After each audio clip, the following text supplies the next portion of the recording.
Well, I picked up the phone originally, obviously hearing the news on... I'm in Nottingham at the moment. I'm on a job in Nottingham, but obviously I live down in East Anglia. Okay. I was listening to the news from Keir Starmer this morning. Yeah. Whooping with joy. Really? Couldn't have come soon enough for me. Yeah. I have a 14-year-old daughter who has been a prisoner of social media for the last few years.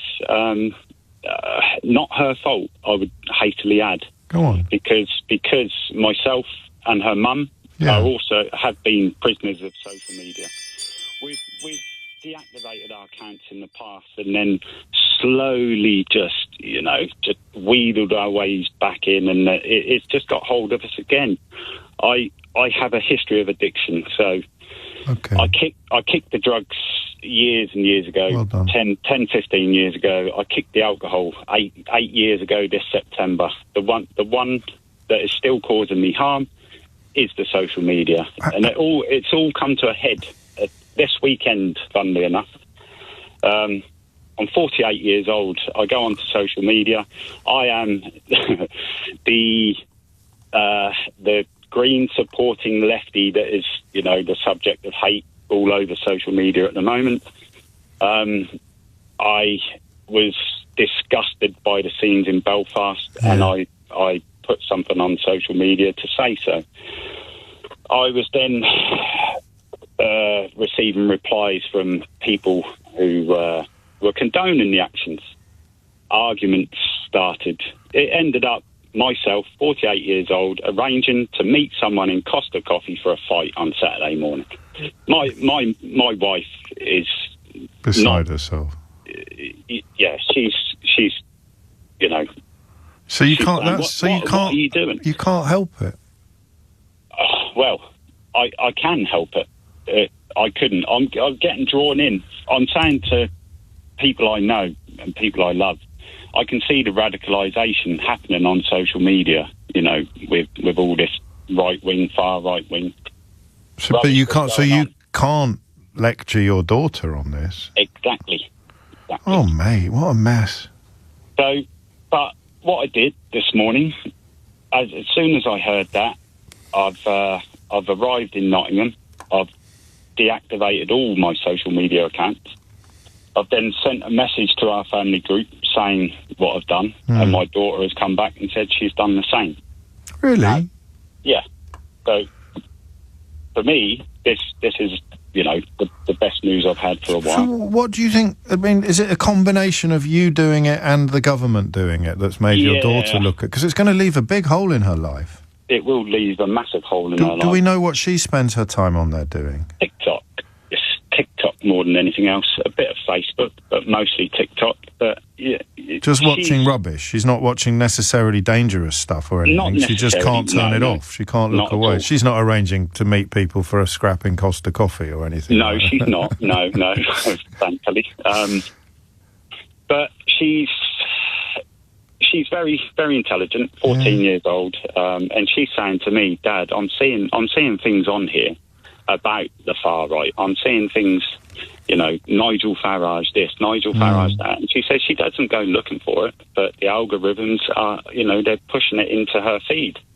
Pops up in front of her. And it's the same for me on Facebook. I block it, but it finds a way back in. Well, tell me about why. Because you've mentioned drugs and alcohol, and I think even people that have never been addicted to either can actually get their head around the notion of addiction. You're addicted to the way it changes your mood. And I know it's going to be something similar with this, but when you know that it is going to do you damage because you've come off it before, I've got two questions really. What's the threshold, Kelvin? The point at which you go, crikey, I better pull the plug on this one. In the past, not today.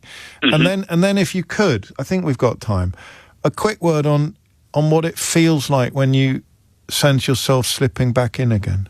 Well, if I can start with the later question. Yes. Just that feeling of slipping back in. So it's a slow culmination. It builds up really, really slowly.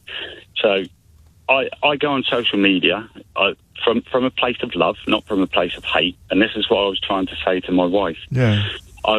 I'm trying to defend what I see is right. So I'm going in and I'm putting defensive comments here, there, everywhere, and it's just overtaken everything again, because it feels like it's a losing battle, because you're never going to win against the bots. But at the time, I feel so. I don't know. I don't really know how to explain. No, I don't know. You're explaining it perfectly. You're despairing at what's going on in the world, and not being able to do anything about it is making everything worse. Yeah. Well, here's the thing. Start small. So start at home. Start by making your daughter's life better, by doing stuff with... I hope I'm not patronising you. No, not at all. Just do stuff together. Ask her what she'd like to do with her dad when you come back to Ipswich from Nottingham. Let's do something this weekend, darling. Let's I don't know, head out to Heacham or something like that, or well, no, stay in Suffolk. Don't go to Norfolk. That'll just open up a whole new bag of problems. We won't go there. But do you see what I mean? It's because I understand what you're describing. You're describing a sense of powerlessness in the face of really bad stuff happening. But Twitter sounds like your drug of choice. Am I right? No, Facebook. More so Facebook. More Facebook, because it's the people I love and care about. I see so you get drawn in. Yeah, you can't. You can't. I mean, that is... I mean, Facebook isn't as hideously engineered as Twitter is these days. Twitter, I know what I'm going to find on there. So you don't go near that. You just... okay, not all right. Really. If I was in a really bad mood and I want to have an argument with someone, I'd go on X or Twitter. And you would not come away feeling better than you did before? No, I feel worse. You get a little kick, a brief high, as it were, of during whilst I'm typing and, God, so you are in an extraordinary situation where you understand entirely what's happening to your daughter, and until now you've been close to powerless to stop it. Yeah.